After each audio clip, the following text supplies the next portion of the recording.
Good.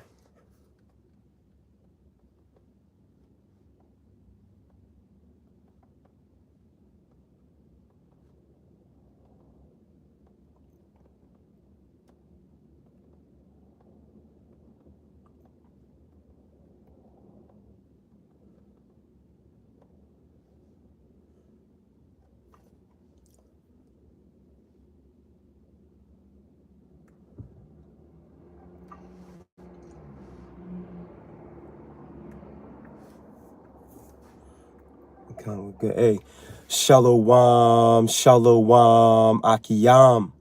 First and foremost, I would like to give all praise, honor, and glory to Yahweh, Bahashem, Yahweh Shai, Bahashem, Rakak, Chodash.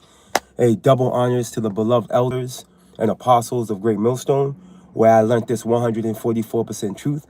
Peace and salutations to the hopeful elect, starting with the 144,000 men of Israel, which consists of the servants, the prophets, whom have been ordained since the foundations of this earth to sing this new song, which comes in the form, which would be preached throughout all four corners of this earth and rest upon the ears of the innumerable multitude, men, women, and children of Israel, who may be scattered throughout all four corners of this earth.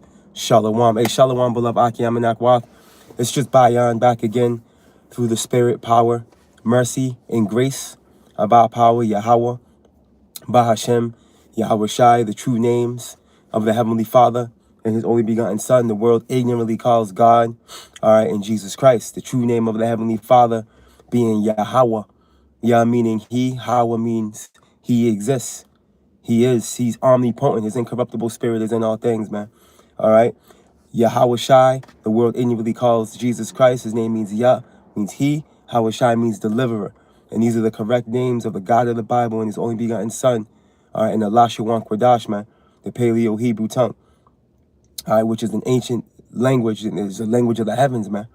All right, pursuant to the book of Acts. We can easily prove that, but needless to say, yeah, through the spirit and power, Yahweh Bashim Yahshua, I just want to get into a live stream real quick, tapping into this video I came across on Redacted, where you have this individual calling himself a father. All right, he's one of those one of the false prophets, you know, coming out of the the Roman Catholic Church, and pretty much when I was watching this interview he was having with Redacted, he said a few things that sparked the spirit, you know, and we know Esau, we know the games that Esau plays, you know, we know ultimately, pursuant to Revelations, what's that, Revelations 12, right? He's going to make war with the woman in the remnant of her seed, right? Which is talking to who? The elect. Keep the commandments of the Lord, right? So at the end of the day, we already know he's got his scopeo on the church. You know, he's got his scopeo on the true believers. And what he's going to do, he's going to throw smoke screens. You see, Esau's going to throw smoke screens. He's going to make it seem as if he's targeting common so-called quote-unquote Christians. You know, he's going to make it seem like he's talking to the churches that he set up. In reality, it's a smoke screen, because he knows that, guess what? We're using the Bible to bring forth the truth. You see? And he's weaponized the Bible, all right, to hide the truth. You see? So what's he gonna do? It's like when you hide something in plain sight, all right? When you hide something in plain sight, it's camoed in, right? It's hard to see it. All right, and this is the type of moves he's trying to make with him trying to persecute the church. He's trying to act as if he's coming at these common Christians, so-called Christians, because we know true Christians are Israelites. All right, the Christians were first called quick. Matter of fact, let me get something real quick.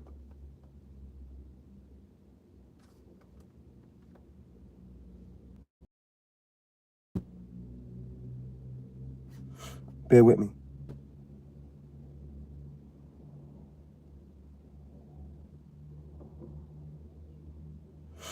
This is the book of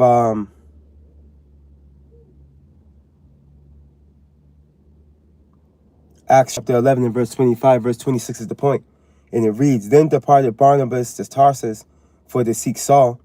And when he had found him, he brought him unto Antioch. And it came to pass that a whole year they assembled themselves with the church and taught much people. And the disciples were called Christians first in Antioch. Why am I bringing this out? To shed light on the reality that all the disciples were Israelites, for one. That's number one. All the disciples were Israelites. They were first called Christians in Antioch, which we were being called Christians as a derogatory statement. You see? But I'm shedding the light on the reality. Only an Israelite can be a Christian. You see, just to make it make sense. Just to show you how Esau plays on words, and he's been playing on words since the beginning. All right? He's been playing on the reality of a thing.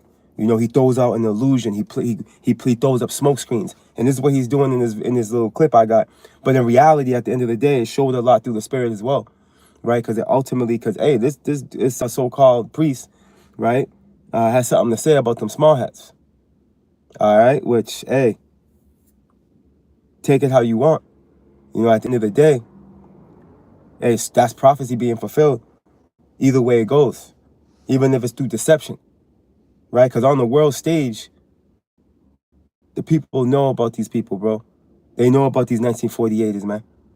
And how that Balfour Declaration, right, isn't substantial enough to claim to be the chosen people and that you have inheritance rights to that land.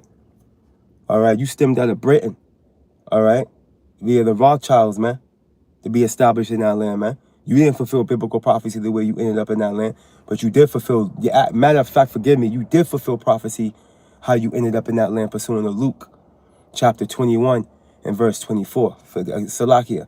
In that sense, you did. Not in the true sense, as far as you being the chosen people is what I meant. I want to be very clear on what I'm saying. But pursuing to Luke 21, let's go get that real quick. Let's go get that real quick. Right? Pursuing to the book of Luke, chapter 21, and verse 24, it reads this: "And they shall fall by the edge of the sword, and shall be led away captives unto all nations." And this took place upon 70 AD, you know, upon Titus and Vespasian sacking the second temple, right? And the southern kingdom having to have to flee into the interiors of Africa, right? Check it out. "And Jerusalem shall be trodden down of the Gentiles." And this fulfilled the falling away that you can read about in Jeremiah, I believe it's 17. That the Lord told Jeremiah, thou shalt discontinue, right, from your heritage. Man, this fulfilled the discontinuing of our heritage. You see that falling away first, as it mentions in 2 Thessalonians. This right here pretty much fulfilled that in its perfection. You see, because at this time, the northern kingdom, we were already over here. We were already through, you know. Forgetting, so as generation and generation went by, we were already slipping away from the reality of who we were. You know, up until the point where these Europeans descended upon us, these English, these Edomites, right? Portuguese, all these Edomites, right? And then literally stripped us from our heritage, man. They beat it out of us, as they did to the southern kingdom, right? Put our children in boarding schools, right? Threw us on reservations and gave us casinos and told us that we're even. Now, nigga, you're going to see how we're going to get even. We're going to get even, Stephen. And it's when Yahweh Shai comes back. Let me continue on. This is back in the book of Luke, chapter 21, verse 24 in the read. I'm going to read it from the top. "And they shall fall by the edge of the sword, and shall be led away captive unto all nations. And Jerusalem shall be trodden down to the Gentiles." And then it's talking about the natural Gentiles, because there's two types of Gentiles. All right, this is something niggas vocab alone won't tell you. All right, there's two types of Gentiles: those of a Gentile state of mind, which were Israelites that were Hellenized. All right, that took on the customs and the ways and the lifestyle and the philosophies of the heathen, which pretty much made them profane, which is outside of the temple. And then you have a natural Gentile, which is an actual heathen. And this is what this is talking about right here, right? "And the Jerusalem shall be trodden down of the Gentiles." Don't you got a golden dome in our land right now? All right? Don't you got a bunch of heathen stinking up the land right now? Yes, you do. Right? "Until the times of the Gentiles be fulfilled." And this is the time we're coming into. This is why Esau is being revealed. This is why he's coming up against himself. This is why they're divided as a people. Okay? They can't come to any agreement. You see, because as Yahweh Shai said, let me get this and we rolling. I'm going to get this clip. Let's get this real quick, though. Let's get the book of Mark real quick. Just to back up what I just said through the Spirit. Hey, let's get it with Yahweh Shai's words. Right, the book of Mark, chapter 3 and verse 24, and it reads, "And if a kingdom be divided against itself, that kingdom cannot stand. And if a house be divided against itself, that house cannot stand." All right, and as you're going to see, you have a dude from Britain, even though he lives in America, he has a lot to say about the small hats. You see? The kingdom are divided. All right, look at these Edomites fighting each other. Look at America coming up against the Canadians, and Russia and America been going at it, you know? This is what it is, bro. The Edomite house, the Edomite family structure, all right? The Edomite family structure is completely out of order. It's completely out of order, all right? But these are all signs and tokens of a fallen people, of a fallen empire, right? And if a kingdom be divided against itself, that kingdom cannot stand. And if a house be divided against itself, that house cannot stand. Another point. Look at I know we already know what's going on with these niggas, but you got the Democrats and the Republicans, which are two wings part of the same bird. But look at this. The government's been shut down for the longest ever because they can't come up with an agreement. And we know it's all set up by design, but it's still shedding light on prophecy, on the reality that there's a division within this country.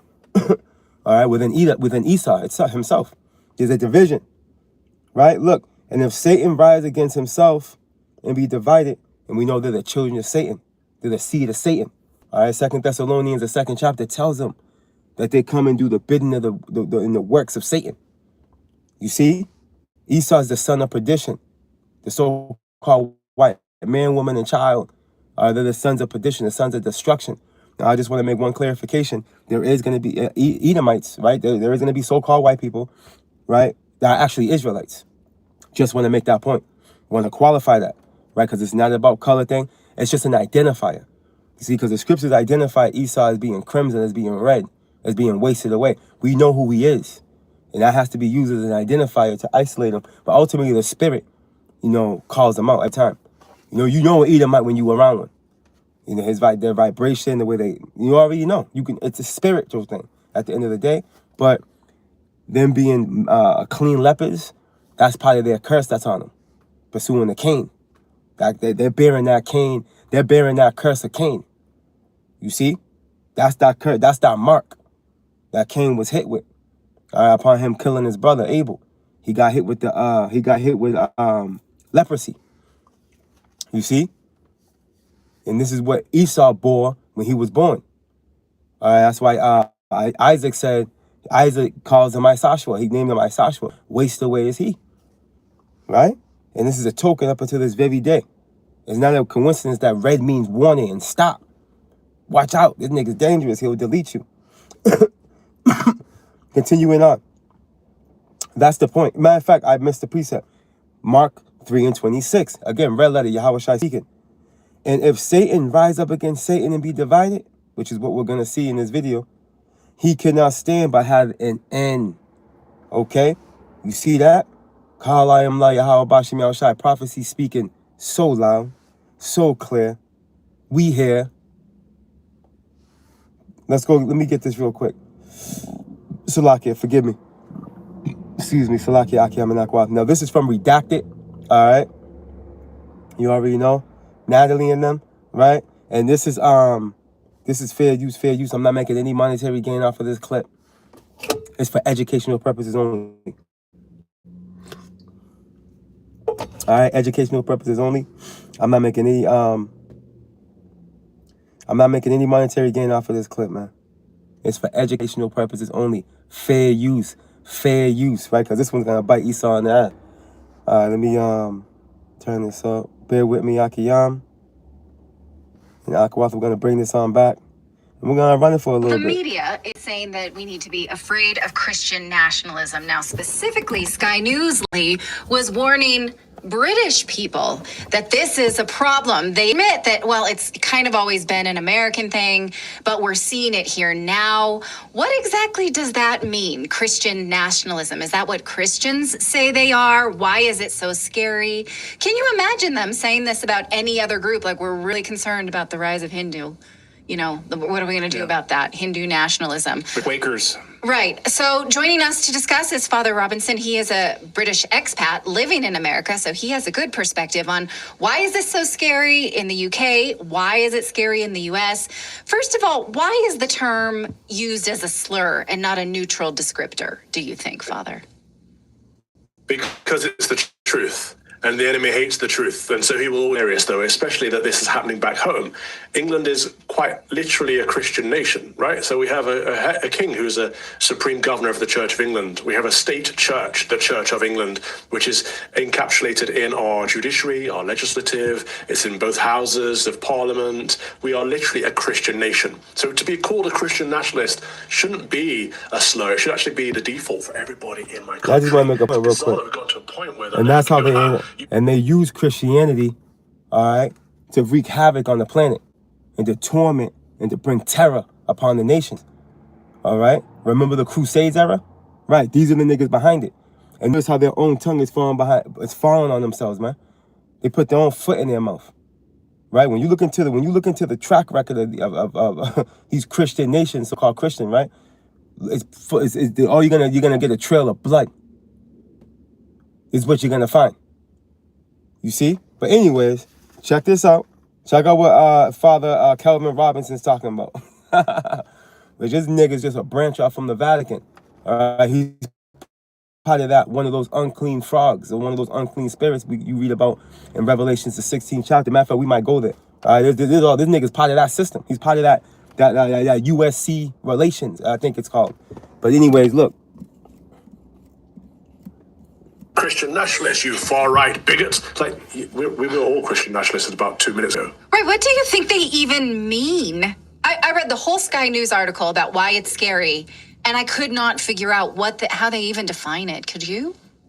Well, it means anything. It means whatever they want it to mean. It's a scary bogeyman word. But the people they were writing about, I know very well. Bishop Kai Duar and I pray together every week. In fact, people can find him on my YouTube channel at Common Sense Crusade. We pray on a Sunday evening at 3:30 Eastern Time. And he's a wonderful Christian man. And in the interview with Sky News, or as I call them, Sly News, he sat there and he said, look, Britain is multicultural, but we are a Christian nation, and I want to lead people to Christ. Now, that's something that I should hear from every single clergyman. Like, what's strange about that? What's far right about that? What's even Christian nationalist about that? It's the basic truth that if you are a Christian clergyman, you believe in Jesus Christ. And if you want to love your neighbor, you want your neighbor to believe in... I want to say one more thing, too. A lot of these school shooters and these mass shooters, guess what? They're middle-aged Christian white men. I just want to throw that out there real quick. Look it up. Christ too. Therefore, your job is literally to lead young niggas. Young Christ. My Christian. And we've come so far away from our faith that at this point, the people in the country are saying, what are they doing? That's strange. What are they observing? This kind of weird religion. It's our religion. It's our national religion. Thank God for people like Bishop Kai Duar who are bringing it back. You know, I saw him on stage with Tommy Robinson. I don't know if you saw that clip where he was leading people in the Lord's Prayer. He's like full of vigor and zeal, and that's what we need right now. Not these wet liberals who are like, oh yes, well we're quietly Christian. We don't want to tell everyone about it. That would be uncouth. Like, no, we need to tell everyone about it. Go forth and multiply. Disciple the nation. Or this news stream where there's an old guy on Fox News that no one watches called Mark Levin. And he, I think over the weekend, was basically saying that unless you have to in America, or you're basically anti-American, you have to adhere to the Judeo-Christian values. You can't just be like a Christian nationalist. You have to adhere to Judeo-Christian values. Otherwise, you're anti-American. So this is the kind of thing we're hearing now from people like Mark Levin. I feel sorry for Mark Levin because he's been led astray quite clearly by modern heretics, dispensationalists who pretend that the state of Israel, the 1948 state of Israel that Britain helped create with the Rothschilds, is somehow the Israel that we find in the Bible. They both have the same word, sure, but it's not the same thing. The Israel of the Bible was there 2,000 years ago. This new modern state with Benjamin Netanyahu committing war crimes is not the Israel of the Bible. But people like Mark Levin aren't smart enough to discern. Now that right there was a key takeaway of this clip I wanted to share with Akiam and Akwaf. That's the key takeaway right there. Let me run it back. You heard him. And they've been led astray, and Ted Cruz Bear with me. Here we go. The tablet's gonna start tripping. Esau might have tapped in. Hold on for a second. Hold on for a second. Bear with me.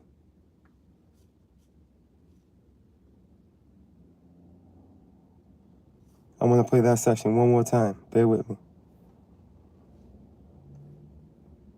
This nigga's hurt. I think this nigga tapped into the tablet. Hold on.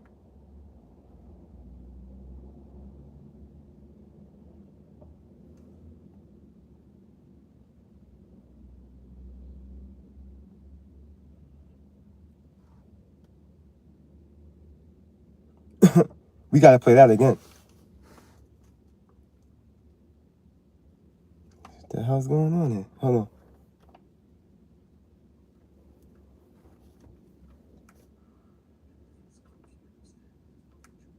About America.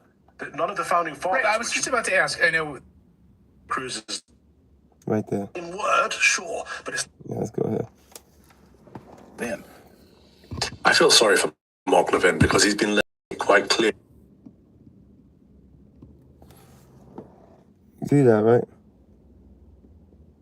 Audio cut out. Hold on. Or this new strain where there's an old guy, America, or you're basically anti-American, you have to adhere to the Judeo-Christian value. You can't just be anti-American. You So see this what's is the going kind on? of thing we're hearing now from people like Mark Levin.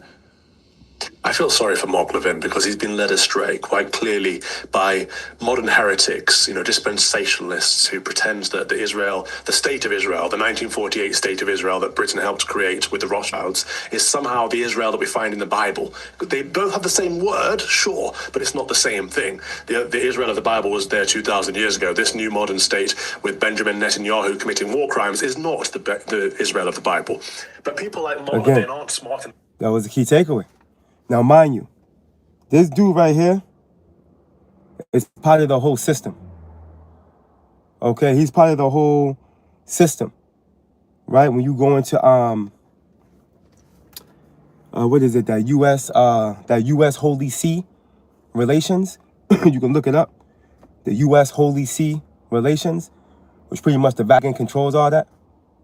Okay, this dude comes under that umbrella, But I just want to highlight how that right there, what he just said right there. Come on, man. Come on now. Haven't we been saying that through the Spirit? Right? Now their counterparts saying it. Right? It's not a secret anymore. You see that they stemmed out of Great Britain via 1948 Balfour Declaration, man. All right, that they're not the same Israel that was there 2,000 years ago. Come on now. You got a damn so-called father. False prophet. This nigga comes under the U.S. Holy See Relations Committee. He's part of them. He's part of that whole system. When you go into the unclean frogs, let's go get that real quick. I believe that's Revelation 16. This Edomite wants to keep walking by me because she's feeling the energy. Demon, get away from the car. God damn. The book of Revelations, chapter 16. And now she's making eye contact with me. Karen. She's probably like, what's this nigga doing over here?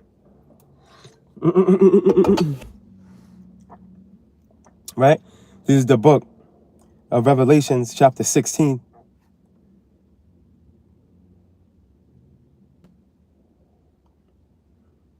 Is this? Oh, right here. There it goes. Yep, it's right after the river Euphrates. The book of Revelation, chapter 16, and verse 13, it reads, "And I saw 3 unclean spirits like frogs, all right, come out of the mouth of the dragon." And we already know the dragon's interchangeable with the Western Roman and the revival of Western Roman Empire, which is this new dragon right here, the revival of the dragon, America. Now, these 3 unclean spirits like frogs is talking to, since we're on the topic, right? The Vatican, right? Which you get the Roman Catholic Church stems out of that, right? With the false prophet, the Pope, sitting on that foundation, right? Then you have London is the financial, and then you have Washington D.C. is the military. sector, right? Of this beast system. All right, which makes it so heavy that he has so much to say about them small hats. You see, it holds that much more weight. Okay, because you better believe this dude's part of that whole U.S. Holy See Relations Committee, bro. You know, all this, every single denomination is part of that. That is part of the Vatican. Even Islam. Okay. Yup. Let's go. Continuing on. Right? And out of the mouth of the beast. Right? Again, Babylon the Great. Right? And out of the mouth of the false prophet, the Pope. Because this nigga works for him. Okay? And at the end of the day, they're all doomed. All right? At the end of the day, they're all doomed, bro. Matter of fact, let's prove that. Let's go to the book of, matter of fact, before I get that, because I was making a point, as much as they're trying to make it seem like modern day so-called Christians are, how they label them. Pretty much, let me see here, nationalists, right? They're labeling them, that's like a slur. You know, Christian nationalism is being labeled a new slur. But what Esau's doing, Esau's, you already know. I mentioned it earlier. Let's go get the precept. Revelations 12 real quick.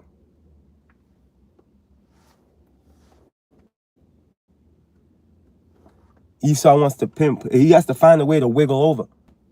All right? And again, he's good at throwing up smoke screens. Right? This is the book of Revelation, verse 17, and it reads, and the dragon was wroth with the woman. Right? The dragon being what? This revived Western Roman Empire. Now, this happened before. This happened. Well, what is then is now. Right? But this did happen. Right? What scriptures tell us that what's that? Is that let me get this precept real quick. The kingdom of heaven suffereth violence, right? And the violence take it by force, if I'm not mistaken. We're just talking to Titus and Vespasian. That's why you got the Archetytus, right? Which they're boasting in the victory of taking down the second temple.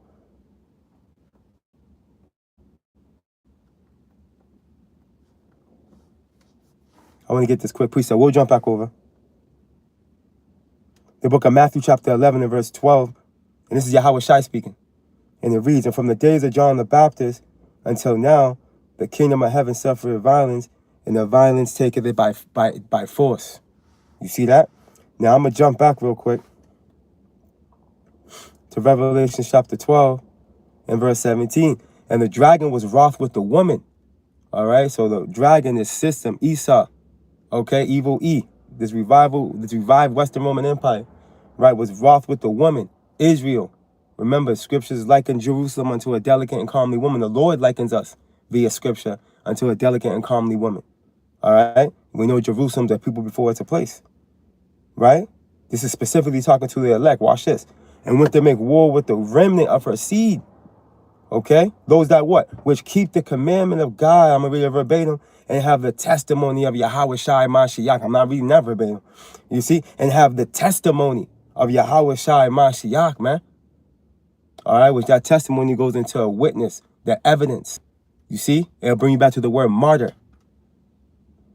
You see that? We have the testimony, man. And this is who he's gunning for. And he'll throw up smoke screens like this one. Labeling it Christian nationalism. That's the new slur. Because he's going to branch everything in. Because what do we use? We use the Bible, the King James. 16. Come on, man. Esau, he think he's a slippery serpent. He's a slippery serpent. He's real slick. Sleazy E. As the beloved Elder Hawad calls him. Faithfully. All right? Sleazy E. Yup. Hey, Shalom, beloved Akia. Hey, Yahweh Bashim Yahshai Barakatah, beloved. Shalom. Hey, Shalom to all you, beloved Akia. I'm Akwath on the comment board. And I'm going to tune in later through the spirit and power. Yahweh Bashim Yahshai. Hey, Yahweh Bashim Yahshai Barakatam. Hi, Akia. Hey, we got to get, hey. The Lord Yahweh Shai got his foot on Esau's neck. All right? Through his servants, the prophets, bro. That's why there's a fervent spirit on the brothers to bring it out on E. It never gets tiresome. It never gets repetitive. It never gets played out. These precepts are infinite ammo. There's infinite ammo with these precepts. As much as we brought these precepts out, it's as if we just brought it out for the first time right now.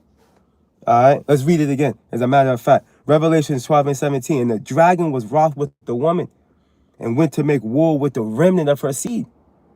All right, which keep the commandments of God and have the testimony of Yahweh Shai Mashiach. So Esau Scopeo is on the elect. He's gunning for the elect.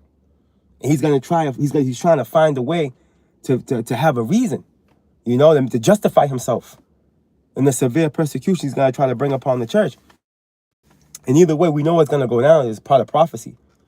You see, as the brother Azan Amath says, you know, persecution is a must, but so is salvation for those that endure. It's part of prophecy. It has to happen, right? So does this place being taken out. That's part of prophecy, and that's got to happen. Let's prove it, right? When you go to the book,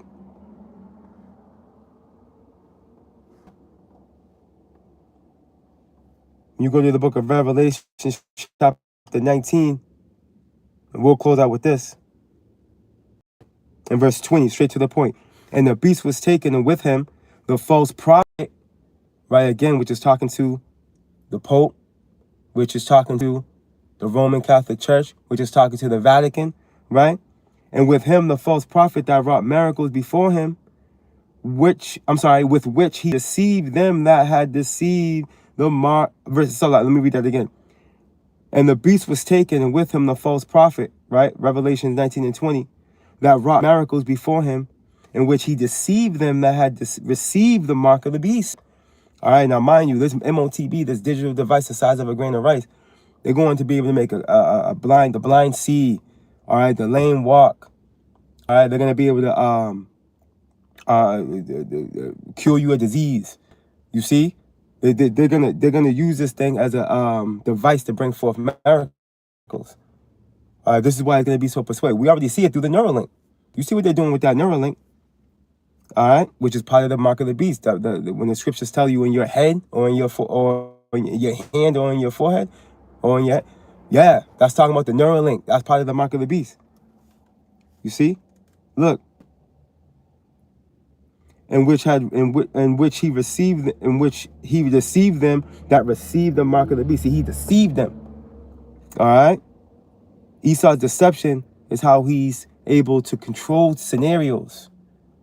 All right. That's why the first thing he did when he came up out of the pit, when you read Revelations 20, right, when he was able to wiggle his ass out of Europe, first thing he did was go and deceive the nations.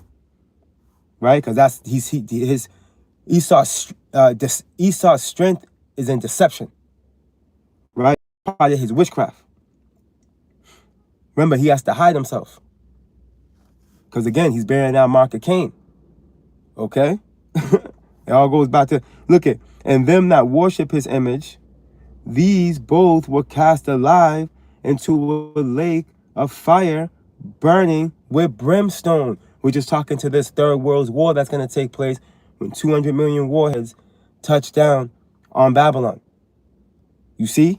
This is that lake of fire that's going to be burning with brimstone. This is that landmass that's talking to. It's not talking about hell, where you burn forever as a spirit. Think about that one. That's madness, man. But that goes back to that Greek mythology, that wacky-tacky Renaissance Christianity. That's what it goes back to, right? But those strongholds are being slain by the Spirit of the Lord, man, through the truth. Okay? I'm going to leave that right there. So this is the reality. This is the end game. All right? For the falsehood that Esau's been projecting for hundreds of years, man. So it's not a coincidence that they're coming up against themselves, man. All right? It's not a coincidence that Father Robinson has a lot to say about them small hats. All right? Because this is the energy that's being projected on the planet right now, because the earth is being filled with this knowledge and this. Let me get that real quick. Glory of the Lord, man. All right? The book of Habakkuk.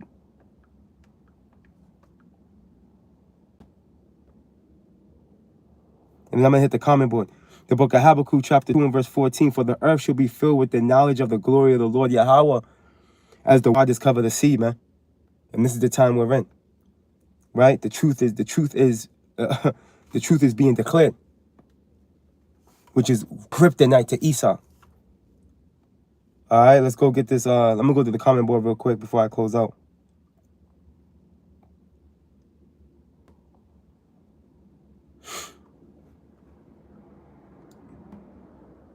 Let me I'm gonna get a precept from the beloved brother. Let me see. The beloved brother Yashima.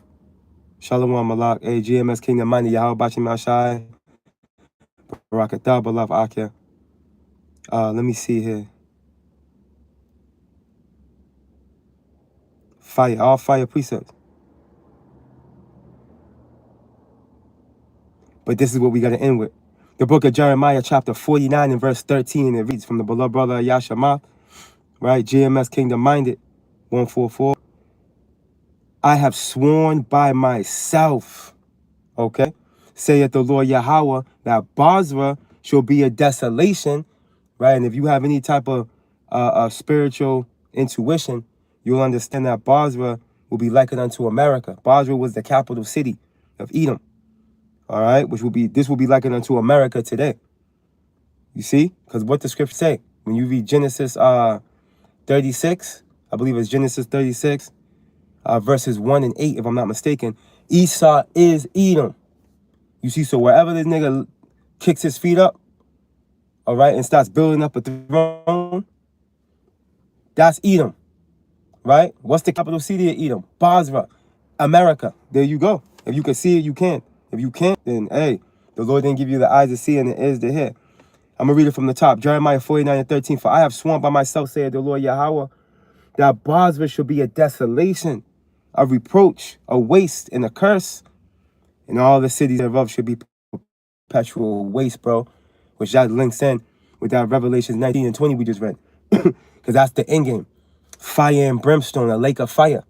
Okay, this landmass being flipped inside out. All right, why? For the controversy of Zion. I mention it all the time. The blood of the saints must be disclosed, bro.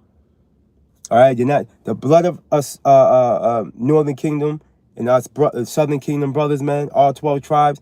The blood of us saints are not going to just be swept under the rug. You see, it's not going to just be swept under the rug and left there.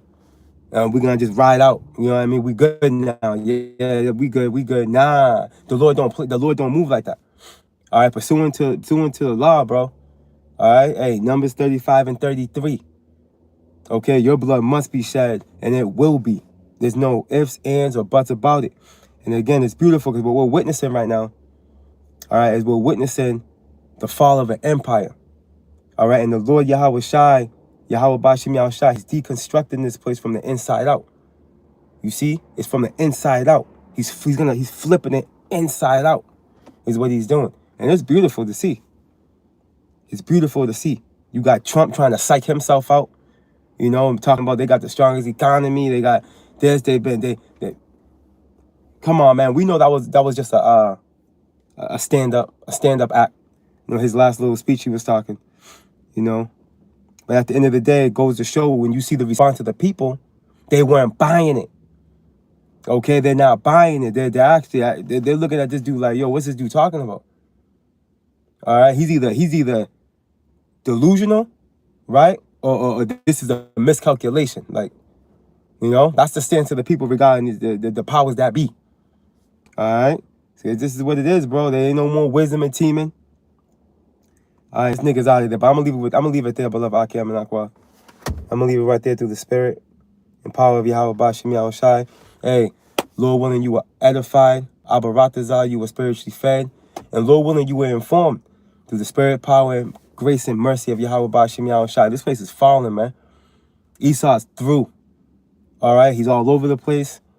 He doesn't know what to do next. All right? Everything's going against him. All right? And at the end of the day, all we got to do is sit back and just, hey, as men that's been given a position, a leadership position, to bring forth this word, keep bringing it out. Keep speaking prophecy into existence, because that's exactly what's happening. You know, prophecy is being spoken into existence, man. All right, and Esau can't wiggle his way out of this one. All right, he's been able to get himself out of a lot of mischief, bro. All right, throughout the course of his reign of terror. right? Like the brother posted in Jeremiah 49. The Lord swore by himself that Basra should become a death, that he can't wiggle out of this one. You can't get yourself out of this jam, okay? Yahweh Bashim Yahushua is on your ass, man, right? And it's only a matter of time before he meets you head on, man. All right, so I'm going to leave you with that, beloved Akiyam and Akwath. All praise, honor, and glory to Yahweh, Bahashem, Yahweh Shai, Bahashem, Rakah, Kwadash. And double honors to the beloved elders and apostles of Great Millstone, where I learned this 144% truth. And again, Lord willing, you beloved Akiyam and Akwath were edified, spiritually fed, and informed through the spirit, power, mercy, and grace of our power, the true power of all heaven and earth, Yahweh, Bahashem, Yahweh Shai. Shalom.